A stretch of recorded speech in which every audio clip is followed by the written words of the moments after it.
Cities are facing a massive climate problem, and we really aren't prepared to deal with it. Extreme heat in urban areas is a deadlier threat to residents than people living in suburban or rural areas. Peak temperatures in such places can be 15 to 20 degrees hotter than in surrounding areas. It not only creates health risks, but reduces labor productivity, saps economic growth, and stresses urban infrastructure. See all of the cement and asphalt in New York City? Whoa. This kind of environment creates something known as a heat island. That's when heat gets trapped in between buildings or dense concentrations of pavement and surfaces that retain heat. Our bodies can barely cope with weather this hot. Since I'm clearly dressed for the indoors, I'm going to head back inside to the AC and tell you how this heat can impact our health. So one thing we've heard a lot about this summer is heat domes. And this is really the result of years of the ocean temperature slowly warming. That has changed wind patterns, which has moved the jet stream.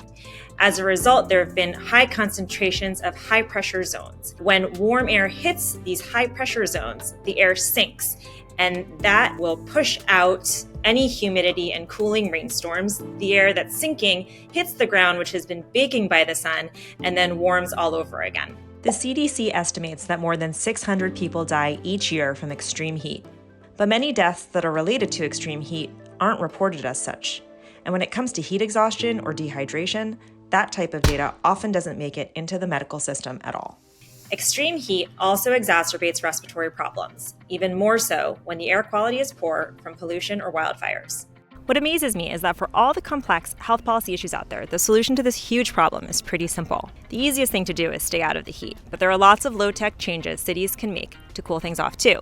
For example, cities can invest in covered walkways, cool roofs with white or reflective paint, and more expansive greenery, which can make urban heat more tolerable. Look at all this greenery behind me now that I am out of the city. Trees and tall vegetation like this in cities also helps mitigate the extreme heat by providing more shade. According to the EPA, shaded surfaces may be 20 to 45 degrees cooler than the peak temperatures of unshaded materials. Some U.S. cities have taken steps to help.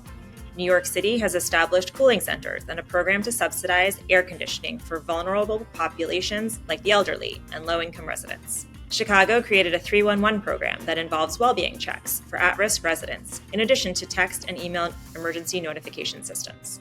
There's a lot of things that people can do to protect their health that's within their own power, too.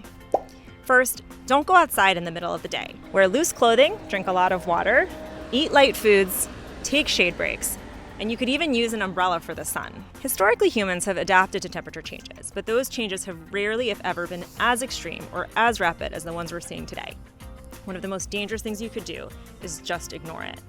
The good news is that reducing exposure to heat is a solvable problem. We just have to take it seriously.